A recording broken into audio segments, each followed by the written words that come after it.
नमो अर्यन्ताणं नमो सिद्धाणं नमो आयर्याणं नमो उपजायाणं नमो लोये सव्वसाहुणम् एसो पंच नमुक्कारो सब्बपावपणासणो मंगलाणं च सव्येसिं परमं हवै मंगलम् अर्हन्तो भगवन्त इन्द्रमहिता सिद्धाश्च सिद्धिस्थिता आचार्या जिन शासनोन्नतिकरा पूज्या उपाध्यायका श्री सिद्धांत सुपाठका मुनिवरा रत्नत्रयाराधका पंचैते परमेष्ठिनः प्रतिदिनम् कुर्वन्तु वो मंगलम्। ओंकारबिन्दु संयुक्तं नित्यं ध्यायन्ति योगिनः कामदं मोक्षदं चैव ओंकाराय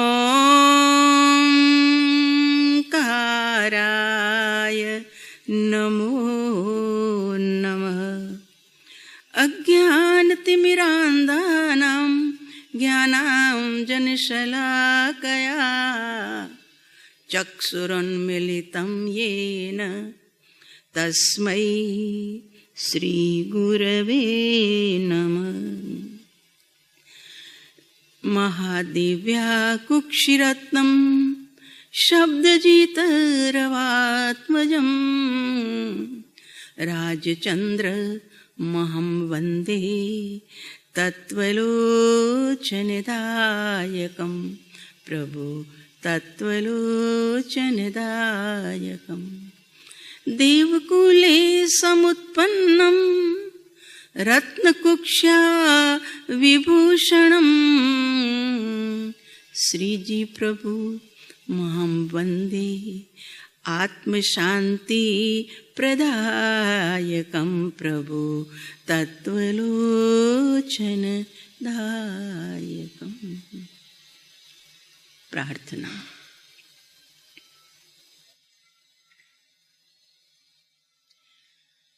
धन्य धन्य वीतरागवाणी अमर तेरी जग में कहानी। धन्य धन्य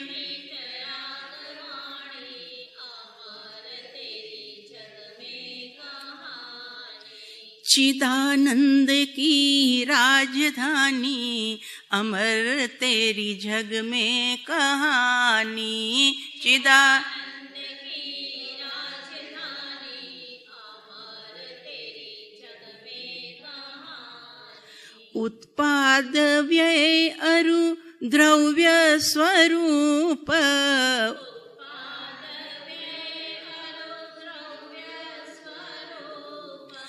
वस्तु बखानी सर्वज्ञ भूप वस्तु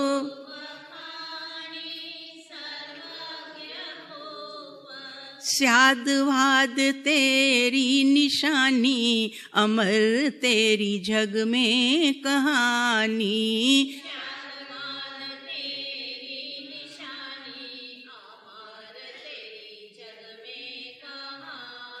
धन्य धन्य वीतरागवाणी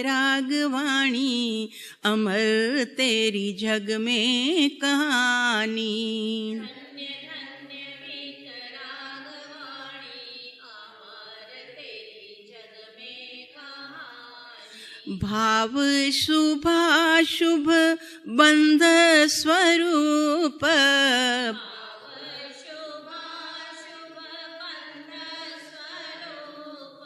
शुद्ध चिदानंदमय मुक्ति रूप सच्चिदानंदमय मुक्ति मार्ग दिखाती है वाणी, अमर तेरी जग में कहानी।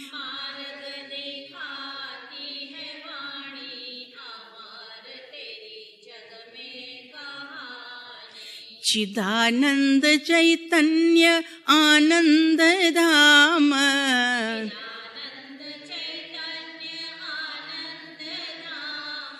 ज्ञान स्वभावी निजातम राम,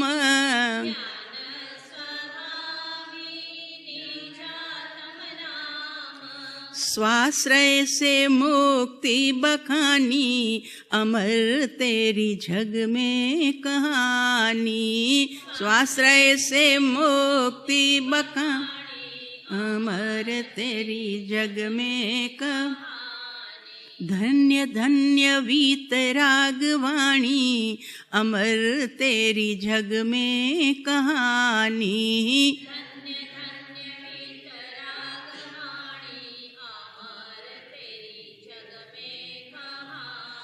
अनेकांत रूपा बखानी, अमर तेरी जग में कहानी। अनेकांत रूपा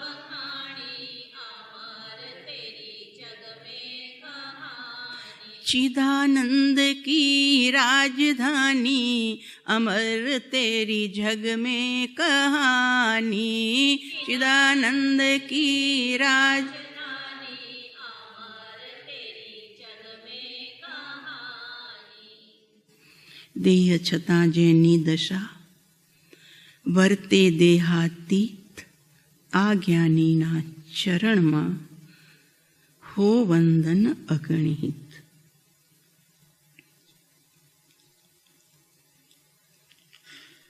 શાન સુધારસ ગ્રંથમાં આપણે કાલે પહેલો શ્લોક જોયો હતો. દૃષ્ટાંત રૂપે બતાવ્યું વિનય વિજયજી મહારાજ સાહેબે કે ભયાનક જંગલ, ક્યાંય છિદ્ર દેખાય નહીં જવા માટે, આવું ભયાનકતા, ચારે બાજુ ભયાનકતા દેખાય. અને વધારામાં એટલી બધી વેલડીઓ પ્રગટી ગઈ છે કાંટાળી કે ક્યાંય જગ્યા નથી છોડની બાજુમાં બીજા છોડ પાસે જવા માટે પણ. એટલે વિવિધ પ્રકારની ઝાડીઓથી ગૂંચવાયેલું. અને વધારામાં 5 મેઘ ખાંગા થઈ અને વરસી રહ્યા છે. એકદમ જોરદાર ગાજવીજ સાથે મેઘ વરસી રહ્યા છે. અને એમાં અંધકાર છે, ભયાનક અંધકાર. આવી પરિસ્થિતિમાં ભૂલો પડેલો ભોમિયો વટે માર્ગુ ચારે બાજુથી પુકાર કરે, બચાવો બચાવો બચાવો, માર્ગ દેખાવો, મને માર્ગ દેખાતો નથી. અને તે સમયે એની કાંઈક પુણ્યતાના કારણે કોઈ બીજો મુસાફિર આવીને અવાજ દે, ભાઈ ચિંતા ન કરો, હું તમારી નજીક આવું છું, હું તમને બહાર કાઢીશ, તમે ચિંતા ન કરો. કેટલી ધરપત થાય. આ કલ્પના આપણા માટે કરીએ તો ભયાનક જંગલ, ભયાનક રાત્રિ, ભયાનક અંધકાર, રસ્તો જણાય નહીં એવી જગ્યાએ આપણે ફસાયા હોઈએ તો કેવું લાગે? કોક આવી જાય બતાવનાર, રસ્તો બતાવનાર. અમને તો એવું ઘણી વાર થયું છે. ભૂલા પડીએ તો રસ્તો જ ન મળે, કઈ બાજુ જવું. પણ કોક ભાગ્યશાળી આવી જાય પરમાત્મા કૃપાથી, રસ્તો પૂછીએ એટલે રસ્તો બતાવી દે. પાછા વળવું પડે, 1-1, 2-2, 3-3 કિલોમીટર પાછા વળવું પડે કે આ તમે ખોટા રસ્તે આવી ગયા છો. પણ કોક મળી ગયું ને એટલે ભીતરમાં શાંતિ મળે. હા, હવે વાંધો નથી. એમ અહીંયા ઉપાધ્યાય સાહેબ દૃષ્ટાંત સંસારના વનનું આપ્યું. પણ હવે એનો આખીરમાં ઉપનય શું છે તો કે નિરંદ્રે ભવ કાનને, કાનન એટલે જંગલ, પણ કયો જંગલ? ભવ કાનન, ભવરૂપી જંગલ. અને એ ભવરૂપી જંગલમાં શું વરસે છે નિરંતર? તો કે પરિગલત આશ્રવ પંચાશ્રવાંબોધો અંબોધરે, 5 આશ્રવરૂપી મેઘ વરસી જ રહ્યા છે. 5 આશ્રવના નામ તો આ બધાને જ ખબર છે ને. આશ્રવ, મિથ્યાત્વ, અવિરતિ, પ્રમાદ, કષાય અને યોગ. આ 5 પ્રકારના આશ્રવ ચાલુ છે. પરમ કૃપાળુ દેવનું વચન છે ને, કે આ જીવ સમયે સમયે અનંત કર્મનો વ્યવસાય છે, વેપાર ચાલુ છે, કર્મનો વેપાર. એમાં સમ્યક દર્શન થતાં એક મિથ્યાત્વરૂપી વેપાર અટકે છે. પણ જ્યાં સુધી હજી નિજ દર્શન નથી મળ્યા, નિજ પ્રભુને જાણ્યા માણ્યા અનુભવ્યા નથી, ત્યાં સુધી તો પાંચે આશ્રવ ચાલુ જ છે. એટલે અહીંયા ઉપાધ્યાય સાહેબ કહે છે કે પરિઘલત ચારે બાજુ ચોમેર વર્ષા ચાલુ છે અને એ 5 આસરરૂપી ભયાનક મેઘ વરસી રહ્યા છે. નાના કર્મ લતા વિતાન ગહને, જુદા જુદા કર્મ. પરમ કૃપાળુ દેવે 254 પત્રમાં નહીં, 596 નંબરના પત્રમાં લખ્યું છે કે ચારે બાજુથી આ જીવ અનંત કર્મને બાંધે છે. એમાં સાથે લખ્યું કે સર્વ ક્લેશ અને સર્વ દુઃખ એનાથી મુક્ત થવાનો ઉપાય માત્ર આત્મજ્ઞાન છે. સર્વ ક્લેશ, અને જેટલા પ્રકારના ક્લેશ એટલા પ્રકારના કર્મ બંધાય છે.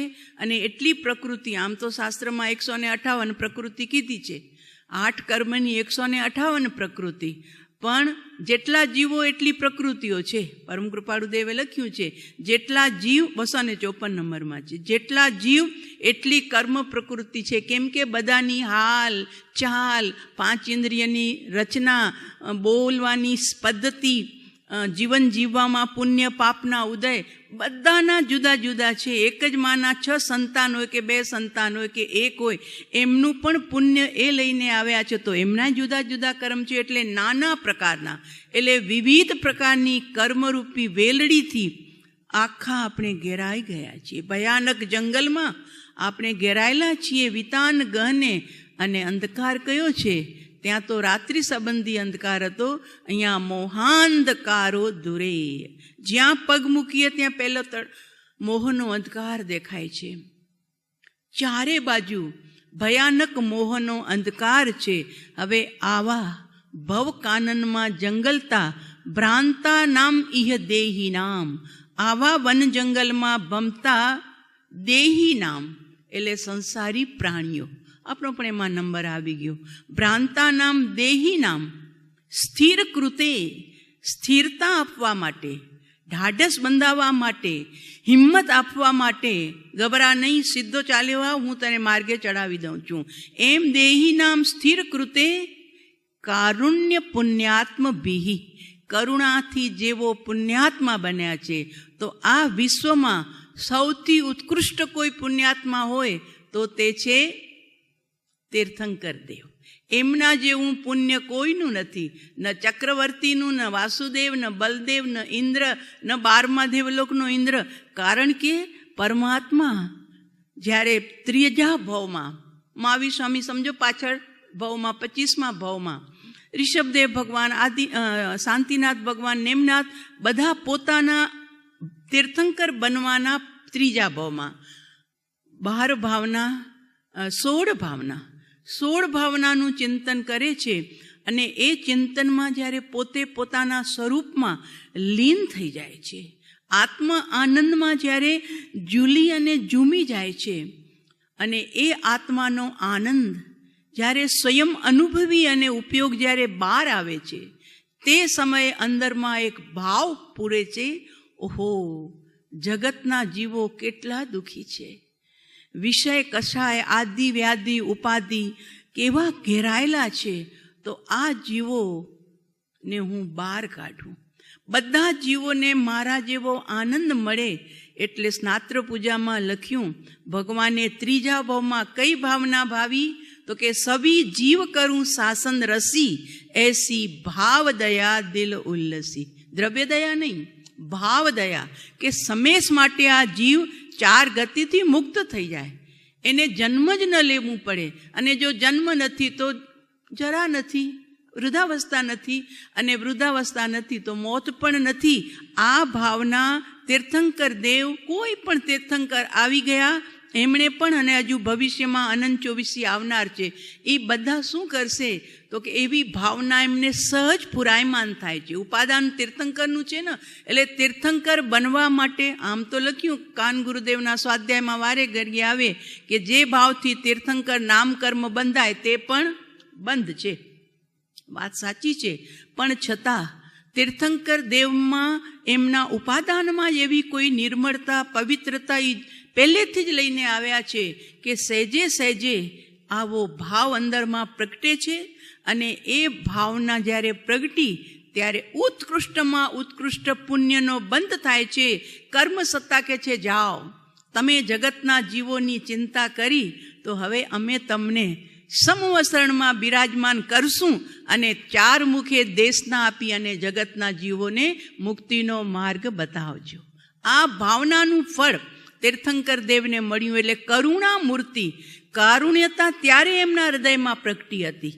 ત્રીજા ભાવની અંદરમાં કે બધા જીવો દુઃખી છે, જન્મ મરણથી દુઃખી છે, રોગ શોકથી દુઃખી છે, આદિવ્યાધિ ઉપાધિથી અશાંત છે.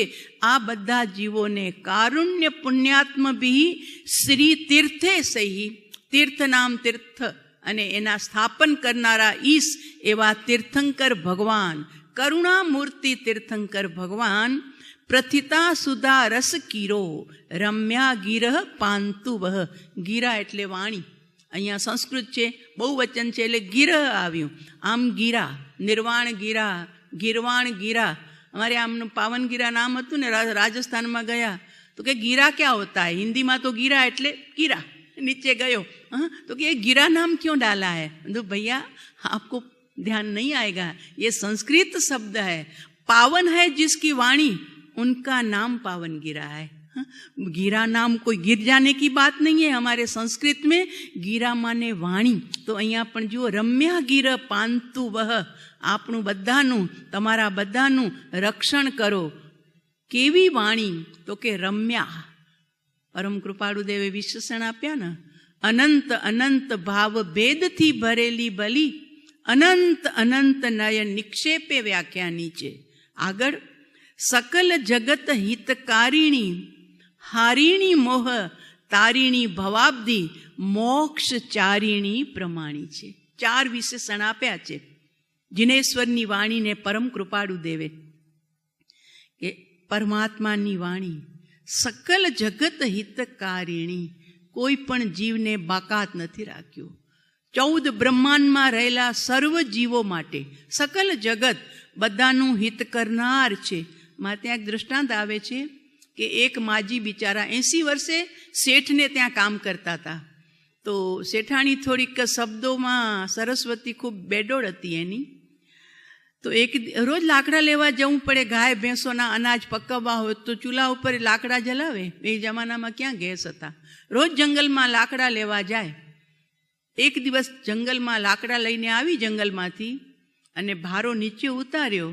ત્યાં શેઠાણી વરસ્યા. શું વરસ્યા? કે બુઢી, આટલા લાકડા તો તને બારવામાંય પૂરા નહીં થશે. આટલા લઈને હાલી આવી છો, જા, ખાવા નહીં મળશે. જ્યાં સુધી પૂરા લાકડા નહીં લાવીશ ત્યાં સુધી તને ખાવા નહીં મળશે. એટલે જા. હવે ભૂખ લાગી છે, પ્યાસ લાગી છે, કમર વાંકી વળી ગઈ છે, છતાં બિચારી ભૂખની મારી શેઠાણીનો આ ઠપકો સાંભળી પાછી નીકળી જંગલમાં. 12 વાગે તો આવી હતી. ધીરે ધીરે ધીરે ધીરે ફરી જંગલમાં ગઈ અને લાકડાનો મોટો ભારો એકઠો કર્યો. હવે એ ભારો લેવા માટે જ્યાં આમ નમવા જાય છે, હજુ ભારો નથી લીધો, આમ નમવા જાય છે, ત્યાં તીર્થંકર દેવની ઓમકાર ધ્વનિનો સમય થયો. એટલે સમવસણમાંથી પરમાત્માની દિવ્ય ધ્વનિનો દિવ્ય નાદ, મધુર ઘોષ એના કાનમાં પડ્યો. શીતલતા વ્યાપી ગઈ કાન દ્વારા હૃદયમાં. ભૂખનું દુઃખ ભૂલી ગઈ, પ્યાસનું દુઃખ ભૂલી ગઈ, શેઠાણીના કડવા વચન પણ ભૂલાઈ ગયા. આહા, આવી મધુર ધ્વનિ, આવો મધુર બોધ, આવી મધુર વાણી. અરે, હું તો તૃપ્ત તૃપ્ત તૃપ્ત થઈ ગઈ. હાથમાં આમ ભાડો લેવા માટે ઝૂકેલી રહી ગઈ.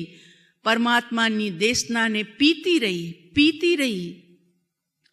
એટલું બધું અમૃત પી લીધું કે સાંજના જ્યારે 6 વાગ્યા ત્યારે એને ખ્યાલ આવ્યો કે ઓહો, સૂર્યાસ્ત થવાની તૈયારી થઈ ગઈ. હમણાં હું મારે ઘરે પહોંચવું પડશે, નહીં તો શેઠાણી ઓર વધુ વધાવશે. ભાડો માથે રાખી ધીરે ધીરે ઘરે આવ્યા. ખબર નહીં, માજીનું પરમાત્માની વાણી પ્રત્યેનો અહોભાવ એના પ્રત્યેની આવેલી અત્યંત હૃદયની ભાવના, એનાથી પુણ્ય બંધાઈ ગયું અને એ પુણ્ય એ તરત જ ફળીભૂત એવું થયું કે શેઠાણીનો સ્વભાવ જ બદલાયેલો જણાયો. કેમ બેટા આટલી વાર લાગી? આટલા બધા વાગી ગયા? ત્યારે ઓલા માજી શાંત ચિત્તે કહે છે, થોડી લાકડા વધારે વીણવા હતા ને એટલે થોડી વાર લાગી ગઈ, બાકી કાંઈ ન કીધું. તાત્પર્ય એ છે આ દૃષ્ટાંતનું કે કેવી મધુરતા હશે પ્રભુની વાણીમાં, કે આવી 80 વર્ષની બુઢી નમેલી જ રહી ગઈ કમરથી, ઊંચી ન થવાનો એને ભાવ આવ્યો અને પ્રભુની વાણીને પીતી રહી. અંદરના તાપ સંતાપ, શેઠાણીના કડવા વચન બધું ભૂલાઈ ગયું. માનો એકદમ અંતરાત્મા શાંતતાને પામી ગયો. સકલ જગત હિતકારિણી પ્રભુની વાણી મંગલ સ્વરૂપે અહીંયા યાદ કરી છે. વિનય વિજયજી મહારાજ સાહેબે કોઈ પણ ગ્રંથકાર કોઈ પણ ગ્રંથ રચે ત્યારે એમની પાસે 4 ચીજો હોય છે. એમાં સર્વપ્રથમ ધ્યાન હોય છે મંગલ. કેમ કે પૂર્ણ ગ્રંથ કરવો છે, વચ્ચે વિઘ્ન ન આવે અને અમારી ધારામાં કોઈ સ્ખલના ન આવે, એટલા માટે સર્વપ્રથમ માંગલિક કરે છે. તો અહીંયા વિનય વિજયજી મહારાજ સાહેબે કોનું માંગલિક કર્યું? તો કે પરમાત્માની વાણી, પ્રભુની વાણી. કેવી? પ્રથિતા સુધા રસ કીરો, જેની અંદરમાં સુધા રસનો સમૂહ નિરંતર વરસી રહ્યો છે. એવી પ્રથિતા એટલે કહેલી, વ્યાખ્યાન કરેલી એવી વાણી, રમ્યા, મનોહર, સુંદર એવી વાણી જગતનું કલ્યાણ કરો. એમ પરમ કૃપાળુ કહે છે, સકલ જગત હિતકારિણી. જે પણ પીવે તે, પછી તે અજૈન હોય તોય ભલે કે જૈન હોય તોય ભલે, અરે મનુષ્ય હોય તોય ભલે ને જાનવર હોય તોય ભલે, જાનવરો પણ પ્રભુની વાણીને પીને તૃપ્ત થઈ જાય છે. પહેલાં ઘણા પ્રશ્ન કરતા હતા કે ભગવાન તો માલકોસ રાગમાં બોલે, ઓમકાર ધ્વનિ બોલે, જાનવરને કેમ સમજાય, મનુષ્યને કેવી રીતે સમજાય? તો હવે તો યુનોમાં મશીન એવા આવી ગયા કે જે તમારી શંકાનું સમાધાન થઈ ગયું. મોદીજી ભલે હિન્દીમાં બોલતા હોય પણ દરેક પોતાની ભાષામાં બેઠા બેઠા સમજતા હોય છે. કોઈ ઇંગ્લિશમાં બોલે ને એ ગુજરાતીવાળા ગુજરાતીમાં સમજી જાય. એ મશીને અત્યારે સબૂત કરી આપ્યું કે અલગ દેશની ભાષામાં આ રીતે સાંભળી શકાય છે. એમ આ પરમાત્માની વાણીનો અતિશય છે, વચનાતિશય છે કે પ્રભુની વાણી દરેક જીવ પોતાના ભાવોમાં અને પોતાની વાણીમાં એના આશયને સમજી જાય છે. સકલ જગત હિતકારિણી, કોઈ ભેદભાવ નથી, કોઈ મનુષ્ય તિર્યંચનો ભેદ નથી, કોઈ દેવતા અને મનુષ્યનો ભેદ નથી. સકલ જગત, આખું 14 બ્રહ્માંડમાં રહેલું આ વિશ્વ એની મંગલકારિણી, હિતકારિણી છે. અને સકલ જગત હિતકારિણી મોહહારિણી. ભગવાનના વચન મળે અને આપણું મોહ જો કમજોર ન થાય, આસક્તિ જો ઓછી ન થાય, તો વચન છે, પણ આપણે એ વચનને કાંઈ અંદરમાં જોઈએ એ રીતે ઉતાર્યા. દવાની પડીકે લઈ આવે, ડૉક્ટર સાહેબે કીધું આ દવા છે ને એકી સાથે લઈ જજો, બધી એકી સાથે લઈ લેજો. એટલે ભાઈ સાહેબ ગોળી લીધી, હાથમાં લીધી, બાથરૂમમાં ગયા, એકી સાથે કીધું હતું ને એકી સાથે લઈ લેજો. એટલે એણે દવાને એકી સાથે લઈ લીધી, પણ કાંઈ ફરક ન લાગ્યો. તો ડૉક્ટર સાહેબ પાસે ગયો પાછો, સાહેબ હજુ તો મને તકલીફ છે. તો કે મેં આપી હતી એ દવા લીધી એકી સાથે બધી? તો કે હા, બાથરૂમમાં ગયો, એકી નહોતી લાગી તો પણ જેમ કરી ગ્લાસમાં પકડી અને એકી સાથે મેં બધી દવા. આશય નહીં સમજાયું ભાઈ. એકી સાથે એટલે બધી ભેગી 5 ગોળીને એક સાથે ગળી જજો. પણ જો આશય ન સમજાય તો અવળું થઈ જાય. શાસ્ત્ર પણ પરમ કૃપાળુદેવ લખે છે ને, જો શાસ્ત્રનો મર્મ ન સમજાય તો શાસ્ત્ર પણ શસ્ત્રરૂપ થઈને પરિણમે. એટલે આજ્ઞા મહત્વપૂર્ણ છે.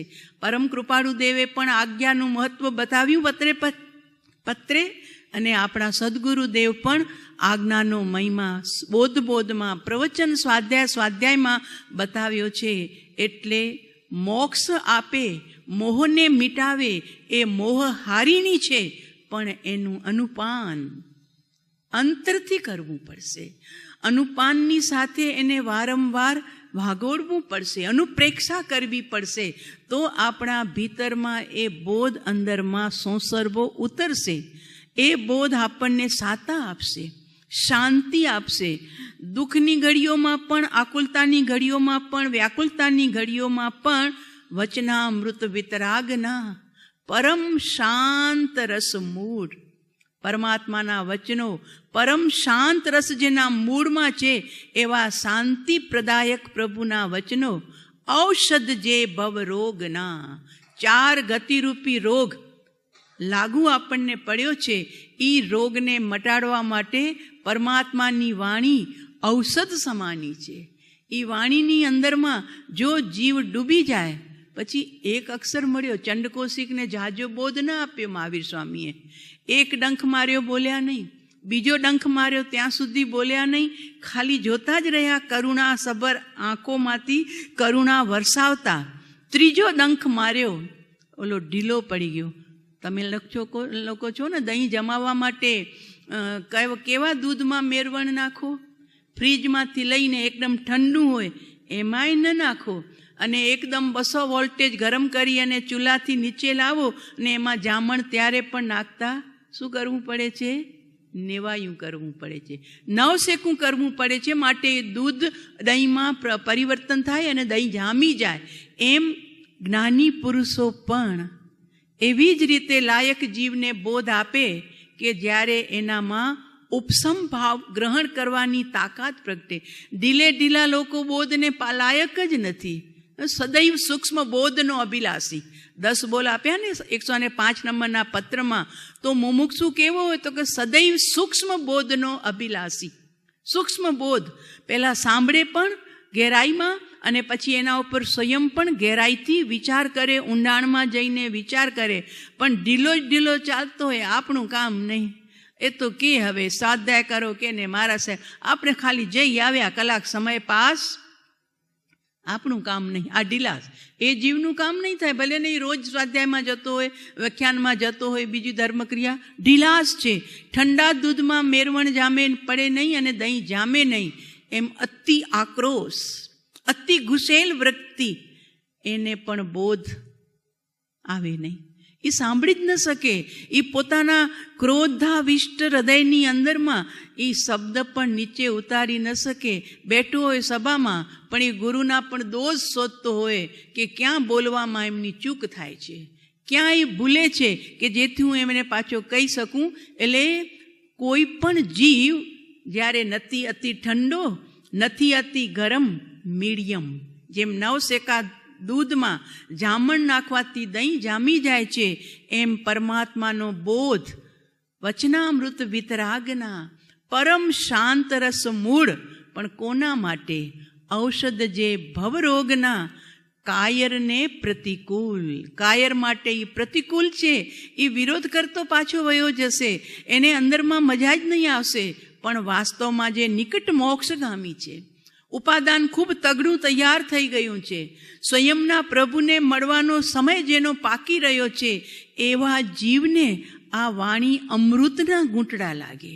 એક વચન, એક વાક્ય અમૃતના ઘૂંટડા લાગે. એટલે સકલ જગત હિતકારિણી, મોહનું મર્દન કરનારી છે, મોહારિણી. જો એ વચનોને આત્મસાત કરીએ તો મોહ તો ધીરે ધીરે ડળાતો જ જાય. એક વખત ખંભાતના નગીનભાઈ નાના હતા ત્યારે પરમ કૃપાળુદેવને કીધું કે સાહેબ આપ મળ્યા, હવે અમારે શું કરવાનું રહ્યું, શું કરવાનું બાકી છે અમારે, હવે શું કરીએ? આપ શ્રી તો પધારી જશો આપના નિવાસ સ્થાને, અમે શું કરીએ? ત્યારે પરમ કૃપાળુદેવે કીધું કે નગીન, એક વખત જ્ઞાની પુરુષને અંતરમાં બિરાજમાન કર્યા પછી કાંઈ જ કરવાનું રહેતું નથી, કાંઈ જ કરવાનું રહેતું નથી. જેના અંતરમાં જ્ઞાની પુરુષ 24 કલાક હાજર છે, તો જે ડળવાનું છે એ સ્વયં ડળાતું જ રહે છે. મિથ્યાત્વના ચૂરા કરવા છે ને, સમ્યક્ત્વને પ્રગટ કરવું છે. તો સંકિત કેવી રીતે પ્રગટશે? તો કે તું સત્પુરુષને હૃદયમાં બેસાડીને બેઠો રહે, તારા બધા જ કર્મો ડળાતા જશે. એમાં સૌથી મોટો બાપ દાદો એવો મિથ્યાત્વ, એનું પણ મર્દન. કેમ કે જ્ઞાનીનો એ શત્રુ છે. જ્ઞાનીને એ જ્ઞાની એને ગમતા નથી, એ એમનાથી દૂર ભાગે છે. અને આપણે જ્ઞાનીને પ્યારા કર્યા, આપણે જ્ઞાનીના વચનોને પ્યારા કર્યા, આપણે એમની આજ્ઞાને પણ પ્યારી કરી અને એમાં ડૂબવા માટે પ્રયત્ન કર્યો. તો હવે મોહનું મર્દન નહીં થાય તો શું થશે? બીજું સમય છે, લબ્ધિ પાકવાનો સમય છે, કાળ લબ્ધિ પાકવાનો સમય છે. પણ આપણને તો અત્યારે શાંતિનો અનુભવ કરી રહ્યા છીએ. કેમ કે આપણા અંતરમાં પરમ કૃપાળુ દેવ બિરાજમાન છે. કૃપાળુ દેવે કીધું કાંઈ કરવાનું રહેતું નથી બાકી. જ્ઞાનીને અંતરમાં બેસાડ્યા પછી બસ એને માણ્યા કરજે, એને જાણ્યા કરજે. પણ હવે આપણાથી લગાતાર એવી શ્રદ્ધા ન રહે એટલે પછી જ્ઞાનીઓ દવા બતાવે કે આ પુસ્તક વાંચજો, આ વાંચજો, આમ કરજો, ભક્તિ કરજો, આ કરજો. પણ જો તમે 2 મિનિટમાં ભીતરમાં વયા જાઓ, વાત પૂરી થઈ ગઈ. ચંડકૌશિકને જ્યારે ચંડકૌશિક ઉપસમ ભાવમાં આવ્યો, ઢીલો પડી ગયો, 3 ડંખ માર્યા પછી દ્રષ્ટિ ઊંચી કરીને જુએ છે કે આ પડતો કાં નથી? શું થાંભલો છે? પથ્થરનું કાંઈ સ્તંભ છે? બસ દ્રષ્ટિમાં દ્રષ્ટિ મળી. ભગવાને એ તક ઝડપી. શબ્દ 2 જ બોલ્યા, બુજ બુજ ચંડકૌશિક, શાંત થા હે ચંડકૌશિક. આટલું વચન જ્યાં શ્રવણેન્દ્રિયમાં ગયું અને સાંપ શાંત થઈ ગયો. કેવો શાંત થઈ ગયો કે પ્રભુને પરિક્રમા કરી અને પોતાના ફણથી, મસ્તકથી પ્રણામ કર્યા અને ભાવના ભાવી, બસ પ્રભુ મને ઉકળતા કડાયામાંથી આપે બહાર કાઢ્યો છે. ક્રોધથી હું એકદમ ગ્રસિત હતો. આ ક્રોધના કારણે મેં કોઈ સૃષ્ટિને જીવંત નથી રાખી. આપ મને પ્રાયશ્ચિત આપો અને મને શાંતિના માર્ગે ચડાવો. એવી ભાવના, બોધના 2 જ શબ્દ સાંભળ્યા અને ચંડકૌશિક શાંત થઈ બાંબીની અંદરમાં, એટલે એના જે ઘર હોય એમાં મોઢું નાખી દીધું, ફણ નાખી દીધી અને પોતે અંદરમાં રહી ગયો. ચરિત્રમાં લખ્યું છે, મહાવીરજીના ચરિત્રમાં, કે 15 દિવસનું ચંડકૌશિકનું આયુષ્ય બાકી હતું. ભગવાનને જ્ઞાનમાં જણાઈ ગયું એના પરિણામ બગડે નહીં, ક્યાં પાછો દુર્ગતિમાં વયો ન જાય, એટલા માટે પ્રભુ એ જ રાફડાની બાજુમાં કૌશક ધ્યાને રહ્યા. અને કૌશક ધ્યાને રહેતા એને પણ પરિણતિમાં લક્ષ્ય કરાવતા રહ્યા. અને 15 દિવસે સાપ દેહ છોડી અને 8મા દેવલોકનો દેવાત્મા બની ગયો. આ જિનેશ્વરની વાણી. હવે જે જાનવરમાંથી દેવ બન્યો છે, હવે ત્યાં પણ એ જ વચનોનું પારાયણ ચાલુ હશે તો એ જીવ મનુષ્ય પર્યાયમાં આવી અને મુક્તિ તરફ પ્રયાણ કરી જશે. આ છે પ્રભુની વાણી, મોહ હારિણી. કેવો પણ મોહ આપણને મૂંઝવે. કૃપાળુદેવનું વચન છે ને, 680 નંબરના પત્ર, અહીંયા હતું પહેલાં. સંસારના તાપથી ત્રાસ પામેલા. કેવા જીવો? સંસારના તાપથી ત્રાસ પામેલા. 680 નંબરના પત્રમાં છે. કર્મ બંધનથી મુક્ત થવા ઈચ્છતા, જેમણે 8 કર્મનો નાશ કરી અને સિદ્ધલોકમાં જવું છે એવા જીવો. કર્મ બંધનથી મુક્ત થવા ઈચ્છતા, પરમાર્થ પ્રેમી, મુક્તિના અનુરાગી, આત્મસુખના અનુરાગી, પરમાર્થના પ્રેમી અને જિજ્ઞાસુ, જેને પૂર્ણ જિજ્ઞાસા જાગી છે કે હવે અમને આ સંસારમાંથી તરવું છે. એના માટે હું શું કરું? કોનો આશ્રય લઉં? કોના પાસે જઈ અને હું બોધ પામીને મારા સ્વરૂપમાં લીન થાઉં? ત્યાં કૃપાળુદેવે લખ્યું, કર્મ બંધથી મુક્ત થવા ઈચ્છતા પરમાર્થ પ્રેમી જિજ્ઞાસુ જીવોની ત્રિવિધ તાપાગ્નિ શાંત કરવાને અમે અમૃત સાગર છીએ. ત્રિવિધ તાપાગ્નિ, આદિવ્યાધિ ઉપાધિ કહો કે મનવચન અને શરીરની કહો, આ બધી જ ઉપાધિ અમે અમૃત સાગર છીએ શાંત કરવાને. એનો મતલબ ડૂબકી સાગરમાં મારવા નથી જવાનું, ડેમમાંય મારવા નથી જવાનું, નદીમાંય કોઈ છબોછલિયા કરવા જવાનું નથી. માત્ર પરમ કૃપાળુ દેવના ભીતરમાં આપણે પ્રવેશ કરી જઈએ, આપણા અંતરાત્મામાં એ પ્રભુને બિરાજમાન કરી લઈએ તો કૃપાળુ કહો કે જ્ઞાની કહો, બંને એક જ છે, સિક્કાની બે બાજુ છે. પરમ કૃપાળુ, પ્રત્યક્ષ પરમ કૃપાળુ, એને સ્મૃતિમાં લઈ અને આપણે આપણા ભીતરના જે વાઇબ્રેશન પ્રગટ્યા છે, જે આકુલતા ને વ્યાકુલતાના, એ બધું આકુલ વ્યાકુલપણું સંતને હૃદયમાં યાદ કરતા ઓટોમેટિકલી શાંત થઈ જશે. ઓટોમેટિક. પ્રભુએ કીધું અમે અમૃત સાગર છીએ, અને એના પછી લાઈન લખી, મુમુક્ષુ જીવોનું કલ્યાણ કરવા માટે અમે કલ્પવૃક્ષ જ છીએ. જ છીએ, જકાર માર્યો છે કે કલ્પવૃક્ષ પાસે જે પણ માંગીએ એ મળી શકે, એમ આપણે પણ જે માંગશું એ આપણને મળી શકશે. એવી શ્રદ્ધા સાથે જ્ઞાનીઓના ચરણ શરણમાં રહેવાનું છે. આજે જીનવાણીનો મહિમા કર્યો છે વિનય વિજયજી મહારાજ સાહેબ, તો કૃપાળુદેવના વચનોથી મોહહારિણી, અને પછી છે ભવાબ્દી તારિણી, ભવરૂપી સાગરથી પાર કરાવી દે. જે વચનોને અંતરમાં ઉતારે, માત્ર સાંભળે નહીં, ઉતાર્યા પછી એના આશય પ્રમાણે જીવન જીવે તો ભવાબ્દી તારિણી અને મોક્ષ ચારિણી, મોક્ષ તરફ લઈ જાય છે. ચારિણી એટલે જેમ ઓલો ગોવાળ છે ને, ગાયોને ચરાવવા માટે જંગલમાં લઈ જાય છે. એક ડકાર મારે, એક ડચકારો મારે એટલે આખું ટોળું, 200નું હોય તો 200નું અને 400નું હોય તો 400નું, એકી લયમાં ગાયો જાતી હોય જંગલમાં, એકી લયમાં. એક ગોવાળ આગળ હોય અને એક પાછળ હોય. પાછળવાળ તો માત્ર ચાલતું હોય, જોયું કે આગી પાછી નથી થતી, પણ પહેલો ગોવાળ આગળ ચાલે છે, એ ડચકારો મારે ને એની સાથે બધી જ ગાયો ચરવા માટે ચાલી જાય છે. એમાં પરમાત્માનું વચન, સ્વયં પરમાત્મા, 4 વિશેષણ આપ્યા છે. આપણે રોજ દેવવંદનમાં સાંજે બોલીએ છીએ, માહણો માહણો શબ્દના કરનાર. પ્રભુ કેવા છે? તો કે મહામહાણ. મહામહાણ એટલે દરેક જીવોની રક્ષા કરવાનો માર્ગ બતાવ્યો, અને સ્વયં પણ એ રીતે પરિણમ્યા કે એમના નિમિત્તે કોઈ પણ જીવને ક્લેશ ન પહોંચે, કષ્ટ ન પહોંચે, એવા પરમાત્મા મહામહાણ એટલે જગતના જીવોની રક્ષા કરનાર છે, રક્ષણહાર છે. બીજું વિશેષણ આપ્યું છે, પરમાત્મા મહાગોપ છે. ગોપ એટલે ગોવાળ. જેમ ગોવાળ ગાયોને ચરાવવા જંગલમાં લઈ જાય છે, એમ પરમાત્મા જગતના જીવોને પોતાની હાજરીમાં મુક્તિ તરફ લઈ જવા માટે બોધ આપે છે, જગતના જીવોને. આદિનાથ ભગવાન સાથે 10,000 મુનિ મોક્ષે ગયા હતા, તો લાખો મુનિઓ, તો એ બધા મુનિઓ પરંપરાએ મુક્તિગામી છે. તો પ્રભુ મહાગોપ છે, ગોવાળની જેમ કામ કરે છે.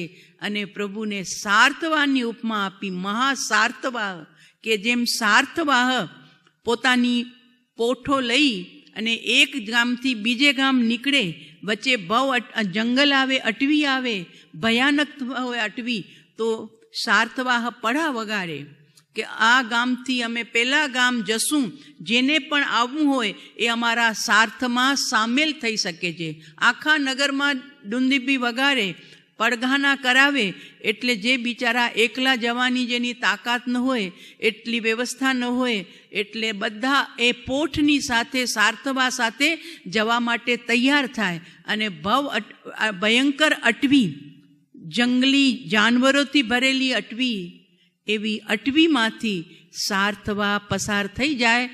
એની સાથે સામાન્ય મનુષ્ય પણ અટવી ઓળંગીને બીજા નગરમાં પહોંચી જતા હતા. પહેલાં જ્યારે આ તમારા ટ્રેન ને નહોતા, ને પ્લેન નહોતા, ને ગાડીઓ નહોતી, તે જમાનાની વાત છે. પણ હવે તો બધું થઈ ગયું, એટલે કોઈની જરૂર જ ન રહી. પણ મુક્તિ માર્ગ જવા માટે પરમાત્મા સાર્થવા સમાન છે.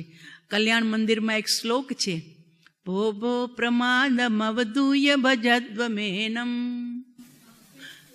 માગત્ય નિર્વાણપુરી પ્રતિવાહમ.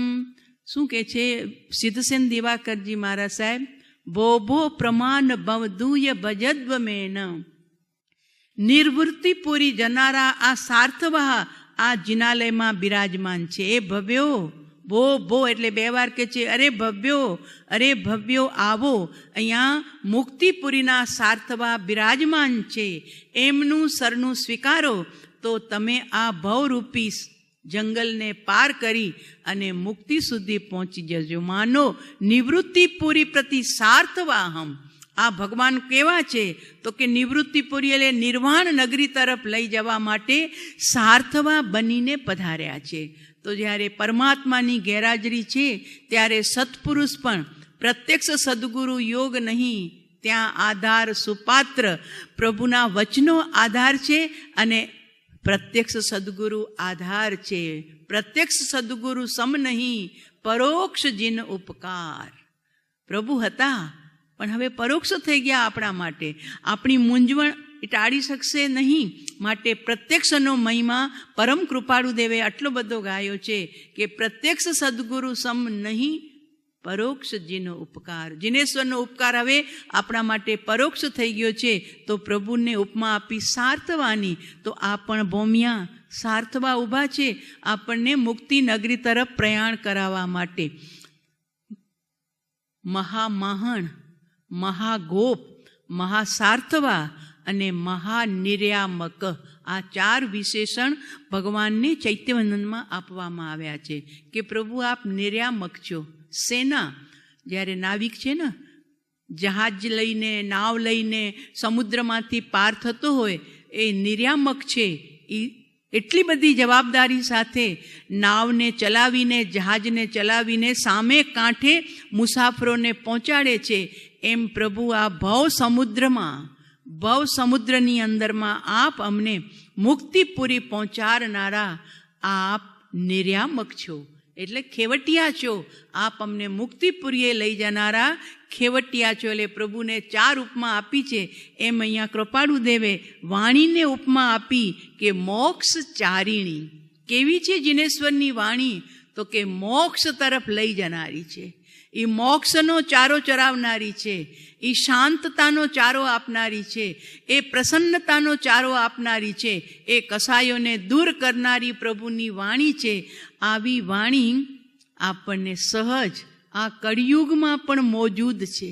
એટલે તો વીર વિજયજી મહારાજ સાહેબે પૂજાની ઢાળમાં લખ્યું, વિષમ કાલ જીન બિંબ જીનાગમ ભવ્યણ કો આધારા જીણંદા તોરી અખિયન મેં અવિકારા. જીણંદા તોરી અખિયન મેં અવિકારા. આ વિષમ કાલ, હુંડા અવસર પીણી કાલ હંમેશા આવે છે પંચમારો, પણ અત્યારનો આરો છે ને એને ઉપમા મળી છે હુંડા અવસર પીણી. એટલે દુષમમાં દુષમ કાળ અત્યારે ચાલી રહ્યો છે. તો આવા દુષમ કાળમાં, વિષમ કાળમાં આપણા માટે આધાર કોણ છે? તો કે જિંદ બિંબ જીના ગમ, પરમાત્માની પ્રતિમા. એનાથી આપણે આપણા સ્વરૂપને ઝાંકી કરી શકીએ છીએ, આપણા સ્વરૂપને નિહાળી શકીએ છીએ, આપણે એના માટે ભાવનામાં આગળ વધી શકીએ છીએ. આટલા માટે જિન બિંબના દર્શન અને જીનાગમ જે આપણા બધાનું ભોજન છે. તમે તો સાંજે પણ ઘરે અહીંયા વાંચો છો ને, બોધામૃત, વચનામૃત, ઉપદેશામૃત. તો આપણા માટે આ ભોજન છે. કેવું? તો કે મુક્તિપુરી લઈ જવા માટે. મુક્તિપુરી જવા માટે પરમાત્માની વાણી આગમ વિષમ કાલ જીન બિંબ જીનાગમ ભવ્યણકુ આધારા. જેને મુક્તિ જવાની યોગ્યતા પ્રગટી છે, જેમનું ઉપાદાન તૈયાર થયું છે, એવા જીવો માટે 2 ચીજ આલંબન રૂપ છે. 12માં ભીતરમાં તો પોતાનો આત્મા આલંબન રૂપ છે, પણ એ આલંબન નથી મળ્યું ત્યાં સુધી જીનાગમ. અને મળી ગયા પછી જ્ઞાની પણ પારાયણ કરે છે, શાસ્ત્રોનું વાંચન જ્ઞાની પણ કરે છે. ઉત્તરાધન સૂત્રમાં લખ્યું છે કે મહામુનિઓ જંગલમાં ધ્યાન કરતા હોય છે, પણ કન્ટિન્યુઅસ ધ્યાન ન રહે ત્યારે 3 કલાક ધ્યાન અને 3 કલાક સ્વાધ્યાય કરે છે. એટલે જે વચનો એમણે વિચાર્યા છે, વાંચ્યા છે, તત્વ જે એમણે પચાવ્યું છે, એનું અંદરમાં ગોલન ચાલ્યા જ કરે છે. આપણા ગુરુદેવ પણ આ જ ગોલન નિરંતર કરી જ રહ્યા છે. હવે પહેલાં પુસ્તક હાથમાં રહેતું હતું, હવે પુસ્તક હાથમાં નથી, પણ ભીતરનું ગોલન તો સ્વયં થઈ જ રહ્યું છે. કેમ કે લક્ષ્ય આખું ત્યાં બંધાયેલું છે. એટલે જ્ઞાનીઓના વચનો આ કળિયુગમાં, પાણીનો તો કેવું થાય, વરસાદ નહોતી તો બધા જલ્દી મેઘ આવે, જલ્દી મેઘ આવે, બધે વરસી ગયો ને આપણે કોરા રહી ગયા હતા. ક્યારે આવશે, ક્યારે આવશે, ક્યારે આવશે. હવે આવી ગયો તો કેટલી શાંતિ. જો 3 વર્ષ સખત દુષ્કાળ પડે તો પૃથ્વીની હાલત કફોડી થઈ જાય. પહેલાં થઈ છે, 96માં દુષ્કાળ પડ્યા છે, 56માં દુષ્કાળ પડ્યા છે. ટપોટપ જાનવરો મળે, મનુષ્યો પણ મળે. પાણી જીવન છે, તો પાણી વિના તરફડાટ જીવન જીવી નથી શકતા. એટલે જેમ બહારમાં પાણીની અતિ આવશ્યકતા છે, પાણી વિના જનજીવન નથી, પાણી વિના વન્ય જીવન પણ નથી, એમ અહીંયા જીન વાણી, પરમાત્માની વાણી, જો એ વાણી ના નથી મળી, ત્યાં તમે અનાર્ય દેશોમાં જુઓ એમનું જીવન શું છે. અરે બિહાર જેવી ધરતી ઉપર જે ભારતમાં છે, ત્યાં પણ જરાક આપણે જઈએ અને નજર કરીએ તો ખ્યાલ આવે કે આ તીર્થંકરોના વિચરણની ધરતી છે, જ્યાં તીર્થંકરોના વિહાર થયા છે, પરમાત્મા મુક્તિએ પધાર્યા છે. પણ ત્યાં રહેલા લોકોને પરમાત્માની વાણીનો બોધ પ્રાપ્ત ન થયો. એવી રીતે એ સંસારમાં રહી ગયા કે બિચારા શરાબ, માંસ, મચ્છી, બસ એનાથી ક્યાં બહાર નીકળી જ શકતા નથી. આવા જીવો પ્રભુની વાણીથી વંચિત રહી ગયા. અને આપણને આપણું મહાભાગ્ય છે કે તીર્થ ન રહ્યા, ગણધરો ન રહ્યા, ભાવલિંગી સંતો પણ શોધ્યા જડે એમ દેખાતા નથી. પણ તીર્થંકરની વાણીનો આશય સમજનારા અને સમજીને શાસ્ત્રારૂઢ કરનારા એવા મહાપુરુષોનો યોગ આપણને મળ્યો છે. તો એનું પારાયણ, એનું વાંચન, એનો સ્વાધ્યાય આપણા માટે આ કલિકાલમાં પણ પરમ ભાથું છે, અત્યંત ગુણકારી, હિતકારી ભાથું છે. તો એવા વચનો પરમાત્માના મોક્ષ ચારિણી, ભવાબ્દી તારિણી, સકલ હિત જગત હિતકારિણી અને ભવાબ્દી તારિણી હિતકારિણી, આવી વાણીનું અહીંયા વિનય વિજયજી મહારાજ સાહેબે મંગલ કર્યું છે કે ભવ જંગલમાં આપણો જીવ 5 પંચા આશ્રવ એના ધોધમાં લેપાઈ રહ્યો છે, ડૂબી રહ્યો છે, પછરાટ ખાઈ રહ્યો છે, જન્મ મરણના ચક્કરમાં ઘૂમી રહ્યો છે. હવે આવા જીવને આ ભવરૂપી અટવીમાંથી કોણ બહાર કાઢે? તો કે કારુણ્ય પુણ્યાત્મા બી તીર્થે સહી, કરુણા મૂર્તિ, પુણ્યશાળી, સર્વોત્કૃષ્ટ પુણ્યના માલિક એવા તીર્થંકર દેવ વડે આ જે વચનો ગૂંથાયા છે એ પરમાત્માની વાણી, રમ્ય વાણી, મંગલવાણી, શિષ્ટવાણી, મિષ્ટવાણી, આવી મીઠી વાણી આપણને સાંભળવા મળી છે, વાંચવા મળી છે, મનન અને ચિંતન કરવા માટે મળી છે. તો આવી વાણી પાંતુ વહ, તમારું રક્ષણ કરો, આ માંગલિક કર્યું.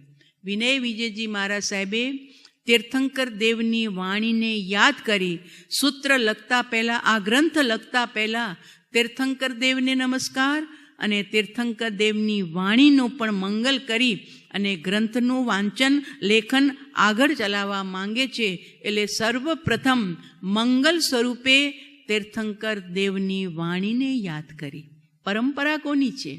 આ ઘરનું નથી લખ્યું એમણે જે પણ શ્લોકો લખ્યા 16 ભાવના પ્લસ 4 ભાવના, ઘરનું કાંઈ જ નથી ભાઈ, ઘરનું એક અક્ષર પણ નથી. પરંપરાએ ચાલી આવતી તીર્થંકરોની જે સિરિયલ અને તીર્થંકરોની ગેરહાજરીમાં ચાલ્યા આવતા આચાર્યો, મહામુનિઓ, બસ એમની પરંપરાથી આગળ લઈ અને એમણે આ બોધનું સર્જન કર્યું છે. એટલે પરંપરા, તો આ પરંપરા વિતરાગ દેવની છે. એટલે અહીંયા તીર્થંકર દેવને પણ સાથે સાથે વાણીને પણ યાદ કરી અને તીર્થંકર દેવને પણ યાદ કર્યા. કેમ કે પરમાત્માનો જ આ બોધ છે, એમની ભાષામાં એમણે તો માત્ર લખ્યો છે. આશય તો તીર્થંકર દેવનો છે, ગંભીર આશય. તો તીર્થે સહી પ્રથિતા સુધા રસ કીર. પ્રયોજન શું છે સાહેબ આપનું? હોય ને પ્રયોજન, શાના માટે આપ શાસ્ત્ર લખી રહ્યા છો? એક જ પ્રયોજન હતું કે જગતના જીવો પરમ શાંતિને પ્રાપ્ત કરે, પરમ શાંતિને પ્રાપ્ત કરે. એ પોતાના લક્ષ્યમાં રાખીને વિષય શું ચૂન્યો એમણે? કયો વિષય લીધો? તો કે જગતના જીવોનું વિશ્લેષણ કર્યું, માઇન્ડનું. એમને લાગ્યું કે પરિસ્થિતિઓ તો આ જગતમાં પલટાયા જ કરે છે, ક્યારેક સુખની ક્યારેક દુઃખની, અને જીવો એ પરિસ્થિતિમાં ઘેરાઈ જઈ અને દુઃખને અનુભવે છે. એટલે પરિસ્થિતિ પલટવાની આપણા હાથમાં શક્તિ નથી, એ તો ઉદયને આધીન છે પરિસ્થિતિ પલટાવી. પણ આપણી મનસ્થિતિને પલટાવી નાખીએ તો આપણા માટે હિતનું કારણ થાય. તમે રસ્તે જતા હો અને એકદમ જોરદાર તરસ લાગી હોય, રહેવાતું ન હોય, પ્રાણ નીકળી જાય એવું થાય. 2 દિવસ પહેલાં આવ્યું હતું ને પેપરમાં, અહીંયા ક્રીકમાં બિચારા 2 આપણા જવાન રક્ષા કરનારા દેશની, એ બંને પાણીમાં ખૂંપીને ઓફ થઈ ગયા. કારણ કે પાણી ખતમ થઈ ગયું, પીવાનું પાણી મળ્યું નહીં, અને ઉપરથી ધોમ ધકતો તાપ, એટલે કાદવ અને કીચડમાં એવા ખૂંપી ગયા બિચારા, બહાર બી નીકળી શક્યા નહીં. અને ત્યાં જ પાણીથી પ્યાસમાં તરફડતા તરફડતા કીચડમાં જ એમના પ્રાણ છૂટી ગયા. 2 દિવસ પહેલાં અહીંયા કચ્છની ધરતી ઉપર પાકિસ્તાન પાસે જે સરહદ છે ને, ક્રીક, સિર ક્રીક, ત્યાં બીજાઓને તો બચાવી લેવામાં આવ્યા, 4 બચી ગયા, પણ 2 બિચારા મરણને શરણ થઈ ગયા. શેનાથી? તો કે પાણી ન મળ્યું માટે બહાર જ ન નીકળી શક્યા. તો પાણીની કેટલી આવશ્યકતા છે શરીરને જિંદા રાખવા માટે, શરીરને સરખું રાખવા માટે પાણીની આવશ્યકતા છે. એમ આત્માને જીવંત કરવા માટે જીનવાણીની આવશ્યકતા છે. અને એ જીનવાણીનો વિષય શું પસંદ કર્યો? તો કે 12 ભાવના પ્લસ 4 ભાવના, આ 16 ભાવનાથી જગતના જીવો જો ભાવિત થશે તો એમની મનસ્થિતિ, પરિસ્થિતિ પલટાવી ન શકાય, એ તો પુણ્ય પાપને આધીન છે. પણ મનના પરિણામ પલટાવવા એ આપણા પુરુષાર્થને આધીન છે. અને એ પુરુષાર્થ જ્યારે જીવ કરશે ત્યારે એને દુઃખની વચ્ચે પણ મા સતી સીતાજી પરિસ્થિતિ પલટાવી ન શક્યા, જંગલમાં જવું પડ્યું. સ્વયં રામે એમને જંગલના મોકલાવ્યા. પરિસ્થિતિ ખૂબ વિકટ હતી. એક દાસી પણ સાથે નહોતી, સાથે ભોજનની વ્યવસ્થા નહોતી, વસ્ત્રની વ્યવસ્થા નહોતી, રથની વ્યવસ્થા નથી. બસ રથથી ઉતારી નાખ્યા અને કીધું સુમંત શાસ્ત્રીએ, મંત્રીએ, કે મા સતીજી, કે આપણે તો શિખરજી જતા હતા ને, વચમાં કેમ રથ ઊભો રાખ્યો? શિખરજી તરફ જવું છે. ત્યારે સારથી કહે છે, માતાજી આપને અહીં ઉતારવાની પ્રભુની આજ્ઞા છે, આર્યપુત્રની આજ્ઞા છે. તો કે હા, એમની આજ્ઞા છે કે તમારે ભયાનક અટવીમાં મૂકી આવવાનું છે. હું રોતો તો, 14 આંસુએ રોતો તો, મારું જીગર કામ નથી કરતું કે માં આપને અહીંયા મૂકવા પડે, કે અમે ચિઠ્ઠીના ચાકર છીએ, પાપી પેટ ખાતર અમને આવી નોકરીઓ કરવી પડે છે. માં દુઃખી થઈ ગયો સુમંત બિચારો, પણ કરે શું? માતાજી જંગલમાં એકલા રથમાંથી ઉતરી ગયા, અટુલા એકલા, ભયાનક રાત્રિ, જંગલી જાનવરોની વચ્ચે. પરિસ્થિતિ પલટાવી હવે એમના હાથમાં નહોતી, પણ એમણે મનસ્થિતિ કેવી પલટાવી નાખી કે સુમંત, આર્યપુત્રને અમારો સંદેશો આપજો કે તમે જગતના લોકોની વાતોમાં આવીને તમારી દોષરહિત પત્નીને દોષિત ગણી અને જંગલમાં મોકલાવી છે. નિર્દોષને તમે જંગલમાં મોકલાવી છે. કંઈ વાંધો નહીં, મારા પાપનો ઉદય છે માટે મને જંગલમાં આવવું પડ્યું છે. પણ હે આર્યપુત્ર, જગતના લોકોની વાતોમાં આવી જઈને તમે ધર્મનો ત્યાગ કરશો. આ સંદેશો મા સતી સીતાજી રામચંદ્રજીને મોકલાવી શક્યા. બોલો એમની મનસ્થિતિ કેવી હશે ત્યારે? પણ ચિત્રો છે ને, હા, કેવી મનસ્થિતિ હશે, પરિસ્થિતિ કેવી છે? રામને ગાળો દે એવી છે, અયોધ્યાવાસીઓને ગાળો ભાંડે એવી હતી કે તમને બધાને શું તકલીફ પડી કે હું રામચંદ્રજી સાથે ઘરમાં રહેતી હતી, તે તમે શેની કાંડી લગાડી મારા જીવનમાં? કોઈ ફરિયાદ નહીં, કોઈ ફરિયાદ નહીં. અને રાજરાણી હતા, એ સુખોની કોઈ યાદ નહીં. બસ પોતાની મનસ્થિતિને એમણે પલટો આપી દીધો કે હે જીવ, કોઈનો વાંક નથી, કોઈનો દોષ નથી. પરમ કૃપાળુ દેવનું વચન યાદ આવે. સંતની પહેલી શિખામણ છે કે હે જીવ, તને તારા જ દોષે બંધન છે. 108 નંબરમાં છે આ લાઈન કે હે જીવ, તને તારા જ દોષે બંધન છે. મારા દોષે સાહેબ? મેં એવી શું ભૂલ કરી? તો કે તારો દોષ એટલો જ, તું પોતાને ભૂલી ગયો અને પરનો પરિચય રહ્યો. પર શરીરથી માંડી અને બધું જ પર છે એનો તું નિયમિત પરિચય કરતો રહ્યો, પણ તારા ભીતરમાં રહેલો ભગવાન એને તું ભૂલી ગયો. બસ આત્માને ભૂલવાની આ સજા આપણને મળી છે, આ સજા મળી છે. એટલે પરમ કૃપાળુદેવ હે પ્રભુના દોરામાં લખ્યું ને, પ્રભુ પ્રભુ લય લાગી નહીં, પડ્યો ના સદગુરુ પાય, દીઠા નહીં નિજ દોષ તો તરીએ કોણ ઉપાય? કયો ઉપાય છે કે જેનાથી જીવ આ તરે સંસાર સાગર? તો પ્રભુએ કે લખ્યું તો ત્યાં કર્યું નથી. પડી પ્રભુ પ્રભુ લય તે લગાડી જ નથી, સદગુરુના ચરણ શરણ પકડ્યા નથી અને પોતાના દોષનું તે વિરેચન કર્યું નથી. એનું નિરીક્ષણ કરે તો વિરેચન કરી શકે, તો એ તે નિરીક્ષણ નથી કર્યું. તો હવે ઉલટું કરી નાખ. પ્રભુ પ્રભુ લય લાગી રહે, પોતાના પ્રભુની લય. અહીં થાકીએ. ઘણા વખત પહેલાં મને સાહેબજી બહુ વર્ષો પહેલાં, 20 વર્ષ થયા અમે અહીંયા આવે, પહેલાં જ વર્ષે સમજો ને 2005ની સાલમાં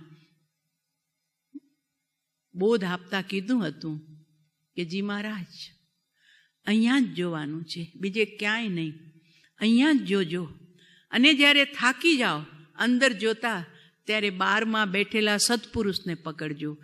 કાં ભીતર કાં બારમાં રહેલા સત્પુરુષ, બાકી ન અગલમાં જોવા જજો અને ન બગલમાં જોવા જજો. એટલે અડખે પડખે ક્યાંય નજર કરતા નહીં.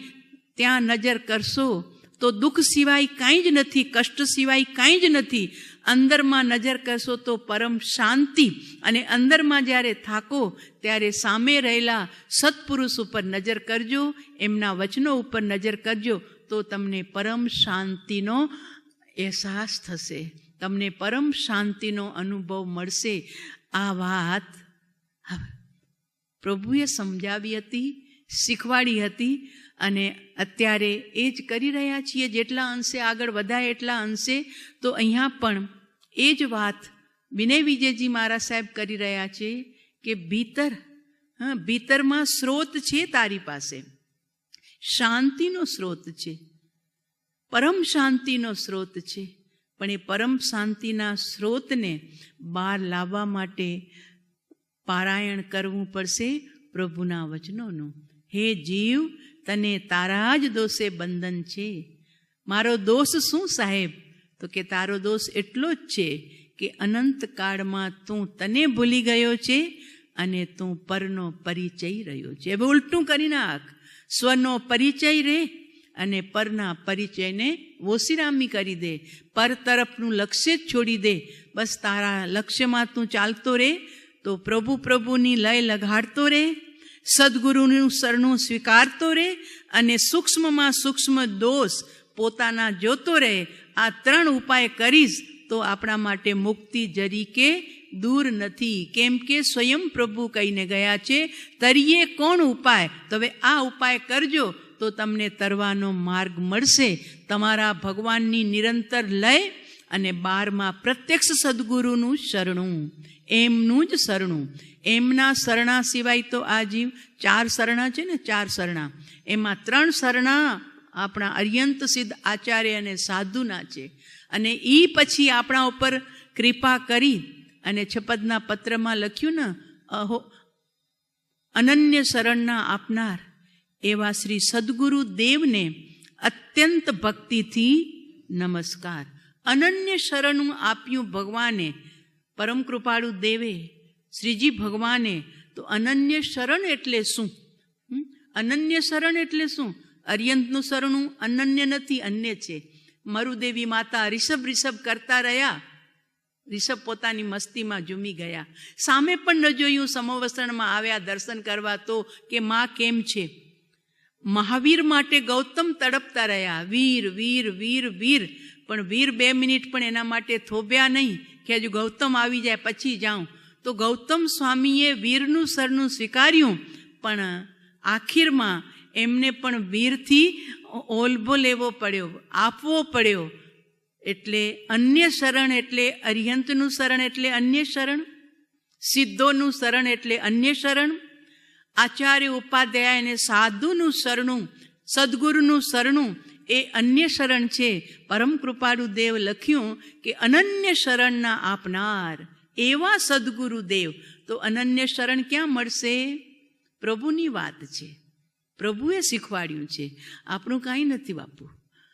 પ્રભુએ શીખવાડ્યું છે કે અન્ય શરણ જગતમાં પુણ્ય બંધાવી અને સ્વર્ગલોક સુધી લઈ જશે, અને અનન્ય શરણ એટલે તારો આત્મા. દૃષ્ટાંત આપ્યું હતું કે જેમ દૂધ અને દૂધમાં રહેલી મીઠાશ એ દૂધ માટે અનન્ય છે, અને તપેલીમાં રહેલું દૂધ એ તપેલી અને દૂધ બંને અન્ય છે. તપેલી ઉલટી થાય તો દૂધ બધું ઢોળાઈ જાય. એટલે દૂધ માટે શરણ ખરું તપેલી, પણ એ અન્ય શરણ છે, છૂટું પડી જાય એમ છે. પણ દૂધમાં રહેલી જે મીઠાશ એ એનું અનન્ય શરણ છે. સાકરમાં રહેલી મીઠાશ એ એનું અનન્ય શરણ છે. ડબ્બો કે બરણી એ અન્ય શરણ છે. એમ આ જીવ માટે સદગુરુ ભગવાન માર્ગ આપી દે છે, સૂક્ષ્મ બોધ આપે છે, જ્ઞાનની ધારા પકડાવે છે, અને એ પકડાવીને ક્યાં મોકલાવી દે છે કે જાઓ અનન્ય શરણની અંદરમાં. કે તમારું જ્ઞાન કદી તમારાથી છૂટું થયું નથી, પૂર્વે થયું નહોતું અને ભવિષ્યમાં થનાર નથી. જે 24 કલાક નિરંતર તમારી ભીતર જ્ઞાનની ધારા પ્રવાહિત છે, કદી અટકી જ નથી. તો એવી જ્ઞાનની પ્રવાહિત ધારામાં તમારા ઉપયોગને લઈ જાઓ. આ તમારા માટે અનન્ય શરણ છે. તમારું જ્ઞાન તમારા માટે અનન્ય શરણ છે. અમે પણ તમારા માટે અન્ય શરણરૂપ છીએ. પણ હા, જ્યાં સુધી પૂર્ણતાને ન પામો, પૂર્ણ જ્ઞાનને ન પહોંચી વળો, ત્યાં સુધી જ્ઞાનીની લાકડી ટેકારૂપ એમને હાજર રાખજો. આ વાત આપણને શ્રીજી ભગવાને શીખવાડી છે પરમ કૃપાળુ દેવના વચનો દ્વારા.